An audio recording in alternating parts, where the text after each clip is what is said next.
വിശുദ്ധ പൗലോസ്ലിഹ ഗലാത്യക്കാർക്ക് എഴുതിയ ലേഖനം 3-ാം അധ്യായം 15 മുതൽ 4-ാം അധ്യായം 6 വരെയുള്ള വാക്യങ്ങൾ. സഹോദരരെ, മനുഷ്യ സാധാരണമായ ഒരു ഉദാഹരണം പറഞ്ഞാൽ, ഒരുവന്റെ ഉടമ്പടി ഒരിക്കൽ സ്ഥിരീകരിച്ചതിന് ശേഷം ആരും അത് അസാധുവാക്കുകയോ അതിൽ എന്തെങ്കിലും കൂട്ടിച്ചേർക്കുകയോ ചെയ്യാറില്ല. വാഗ്ദാനങ്ങൾ ലഭിച്ചത് അബ്രാഹത്തിനും അവന്റെ സന്തതിക്കുമായിട്ടാണ്. പലരെ ഉദ്ദേശിച്ച് സന്തതികൾക്ക് എന്ന് അതിൽ പറഞ്ഞിട്ടില്ല. പ്രത്യുത ഒരുവനെ ഉദ്ദേശിച്ച് നിന്റെ സന്തതിക്ക് എന്നാണ് പറഞ്ഞിരിക്കുന്നത്. അത് ക്രിസ്തുവിനെ ഉദ്ദേശിച്ചാണ്. ഞാൻ പറയുന്നത് ഇതാണ്: 430 വർഷങ്ങൾക്ക് ശേഷം നിലവിൽ വന്ന നിയമം ദൈവം പണ്ട് തന്നെ സ്ഥിരീകരിച്ച ഉടമ്പടിയെ, വാഗ്ദാനത്തെ നീക്കിക്കളയത്തക്ക വിധം അസാധുവാക്കുകയില്ല. എന്തെന്നാൽ പാരമ്പര്യ അവകാശം നിയമത്തിൽ നിന്നാണ് ലഭിക്കുന്നതെങ്കിൽ അത് ഒരിക്കലും വാഗ്ദാനത്തിൽ നിന്നായിരിക്കുകയില്ല. എന്നാൽ ദൈവം അബ്രാഹത്തിന് അത് നൽകിയത് വാഗ്ദാനം വഴിയാണ്. പിന്നെ എന്തിനാണ് നിയമം? വാഗ്ദാനം സിദ്ധിച്ചവന് സന്തതി ലഭിക്കുന്നത് വരെ പാപങ്ങൾ നിമിത്തം നിയമം നൽകപ്പെട്ടു. ദേവദൂതന്മാർ വഴി ഒരു മധ്യവർത്തിയിലൂടെ അത് വിളംബരം ചെയ്യപ്പെട്ടു. ഒന്നിൽ കൂടുതൽ പേരുണ്ടെങ്കിലേ മധ്യവർത്തി വേണ്ടൂ. എന്നാൽ ദൈവം ഏകനാണ്. അങ്ങനെയെങ്കിൽ നിയമം ദൈവത്തിന്റെ വാഗ്ദാനങ്ങൾക്ക് വിരുദ്ധമാണോ? ഒരിക്കലുമല്ല. എന്തെന്നാൽ ജീവദായകമായ ഒരു നിയമം നിലവിലുണ്ടായിരുന്നെങ്കിൽ നീതി തീർച്ചയായും ആ നിയമം വഴി ഉണ്ടാകുമായിരുന്നു. എന്നാൽ യേശുക്രിസ്തുവിലുള്ള വിശ്വാസം വഴി വിശ്വാസികൾ വാഗ്ദാനം പ്രാപിക്കേണ്ടതിന് എല്ലാവരും പാപത്തിന് അധീനരാണെന്ന് വിശുദ്ധ ഗ്രന്ഥം പ്രഖ്യാപിച്ചു. വിശ്വാസം ആവിർഭവിക്കുന്നതിന് മുൻപ് നമ്മൾ നിയമത്തിന്റെ കാവലിലായിരുന്നു. വിശ്വാസം വെളിപ്പെടുന്നതുവരെ നിയന്ത്രണാധീനരായി കഴിയുകയും ചെയ്തു. തന്നിമിത്തം നമ്മൾ വിശ്വാസത്താൽ നീതീകരിക്കപ്പെടേണ്ടതിന് ക്രിസ്തുവിന്റെ ആഗമനം വരെ നിയമം നമ്മുടെ പാലകനായിരുന്നു. ഇപ്പോഴാകട്ടെ വിശ്വാസ സമാഗതമായ നിലയ്ക്ക് നമ്മൾ പാലകന് അധീനരല്ല. യേശുക്രിസ്തുവിലുള്ള വിശ്വാസം വഴി നിങ്ങൾ എല്ലാവരും ദൈവപുത്രന്മാരാണ്. ക്രിസ്തുവിനോട് ഐക്യപ്പെടാൻ വേണ്ടി സ്നാനം സ്വീകരിച്ചിരിക്കുന്ന നിങ്ങൾ എല്ലാവരും ക്രിസ്തുവിനെ ധരിച്ചിരിക്കുന്നു. യഹൂദനെന്നോ ഗ്രീക്കുകാരനെന്നോ അടിമയെന്നോ സ്വതന്ത്രനെന്നോ പുരുഷനെന്നോ സ്ത്രീയെന്നോ വ്യത്യാസമില്ല. നിങ്ങൾ എല്ലാവരും യേശുക്രിസ്തുവിൽ ഒന്നാണ്. നിങ്ങൾ ക്രിസ്തുവിനുള്ളവരാണെങ്കിൽ അബ്രാഹത്തിന്റെ സന്തതികളാണ്, വാഗ്ദാനമനുസരിച്ചുള്ള അവകാശികളുമാണ്. ഇതാണ് ഞാൻ വിവക്ഷിക്കുന്നത്. പിന്തുടർച്ച അവകാശി ക്രിസ്തുവിന്റെ ഉടമയാണെന്നിരിക്കലും ബാലനായിരിക്കുന്നിടത്തോളം കാലം അടിമയിൽ നിന്ന് വിഭിന്നനല്ല. പിതാവ് നിശ്ചയിച്ച കാലാവധി വരെ അവൻ രക്ഷാകർത്താക്കളുടെയും കാര്യസ്ഥന്മാരുടെയും സംരക്ഷണത്തിലായിരിക്കും. നമ്മുടെ കാര്യവും ഇതുപോലെ തന്നെ. നമ്മൾ ശിശുക്കളായിരുന്നപ്പോൾ പ്രകൃതിയുടെ ശക്തികൾക്ക് അടിമപ്പെട്ടിരുന്നു. എന്നാൽ കാലസമ്പൂർണത വന്നപ്പോൾ ദൈവം തന്റെ പുത്രനെ അയച്ചു.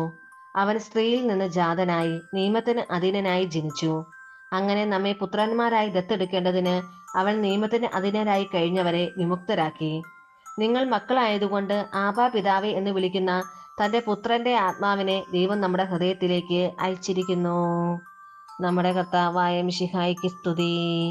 വിശുദ്ധ ലൂക്ക അറിയിച്ച സുവിശേഷം 2-ാം അധ്യായം 1 മുതൽ 20 വരെയുള്ള വാക്യങ്ങൾ. അക്കാലത്ത് ലോകമാസകലമുള്ള ജനങ്ങളുടെ പേരെഴുതി ചേർക്കപ്പെടണമെന്ന് അഗസ്ത്യസ് സീസറിൽ നിന്ന് കൽപ്പന പുറപ്പെട്ടു. ക്വിരീനിയോസ് സിറിയയിൽ ദേശാധിപതിയായിരിക്കുമ്പോൾ ആദ്യത്തെ ഈ പേരെഴുത്ത് നടന്നു. പേരെഴുതിക്കാനായി ഓരോരുത്തരും താന്താങ്ങളുടെ നഗരത്തിലേക്ക് പോയി. ജോസഫ് ദാവീദിന്റെ കുടുംബത്തിലും വംശത്തിലും പെട്ടവനായിരുന്നതിനാൽ പേരെഴുതിക്കാനായി ഗലീലയിലെ പട്ടണമായ നസറത്തിൽ നിന്നും യൂദായിലെ ദാവീദിന്റെ പട്ടണമായ ബെത്ലഹേമിലേക്ക് ഗർഭിണിയായ ഭാര്യ മറിയത്തോടുകൂടെ പോയി.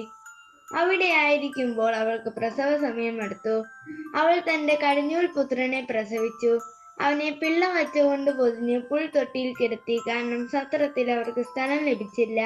ആ പ്രദേശത്തെ വയലുകളിൽ ആടുകളെ രാത്രി കാത്തുകൊണ്ടിരുന്ന ഇടയന്മാരുണ്ടായിരുന്നു. കർത്താവിന്റെ ദൂതൻ അവരുടെ അടുത്തെത്തി. കർത്താവിന്റെ മഹത്വം അവരുടെ മേൽ പ്രകാശിച്ചു. അവർ വളരെ ഭയപ്പെട്ടു. ദൂതൻ അവരോട് പറഞ്ഞു, ഭയപ്പെടേണ്ട. ഇതാ സകല ജനത്തിനും വേണ്ടിയുള്ള വലിയ സന്തോഷത്തിന്റെ സദ്വാർത്ത ഞാൻ നിങ്ങളെ അറിയിക്കുന്നു. ദാവീദിന്റെ പട്ടണത്തിൽ നിങ്ങൾക്കായി ഒരു രക്ഷകൻ, കർത്താവായ ക്രിസ്തു ഇന്ന് ജനിച്ചിരിക്കുന്നു.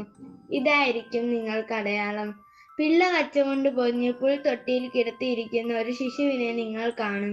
പെട്ടെന്ന് സ്വർഗീയ സൈന്യത്തിന്റെ ഒരു വ്യൂഹം ആ ദൂതനോടുകൂടെ പ്രത്യക്ഷപ്പെട്ട് ദൈവത്തെ സ്തുതിച്ചുകൊണ്ട് പറഞ്ഞു, അത്യുന്നതങ്ങളിൽ ദൈവത്തിന് മഹത്വം, ഭൂമിയിൽ ദൈവകൃപ ലഭിച്ചവർക്ക് സമാധാനം.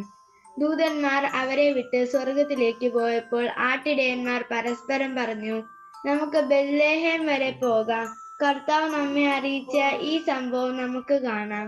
അവർ അതിവേഗം പോയി മറിയത്തെയും ജോസഫിനെയും പുൽത്തൊട്ടിയിൽ കിടക്കുന്ന ശിശുവിനെയും കണ്ടു. അനന്തരം ശിശുവിനെക്കുറിച്ച് തങ്ങളോട് പറയപ്പെട്ട കാര്യങ്ങൾ മറ്റുള്ളവരെ അവർ അറിയിച്ചു. അത് കേട്ടവരെല്ലാം ഇടയന്മാർ തങ്ങളോട് പറഞ്ഞ സംഗതികളെക്കുറിച്ച് അത്ഭുതപ്പെട്ടു. മറിയമാകട്ടെ ഇവയെല്ലാം ഹൃദയത്തിൽ സംഗ്രഹിച്ച് ഗാഢമായി ചിന്തിച്ചുകൊണ്ടിരുന്നു. തങ്ങളോട് പറയപ്പെട്ടതുപോലെ കാണുകയും കേൾക്കുകയും ചെയ്ത സകല കാര്യങ്ങളെക്കുറിച്ച് ദൈവത്തെ മഹത്വപ്പെടുത്തുകയും സ്തുതിക്കുകയും ചെയ്തുകൊണ്ട് ആ ഇടയന്മാർ തിരിച്ചുപോയി. നമ്മുടെ കർത്താവായ മിശിഹായ്ക്ക് സ്തുതി.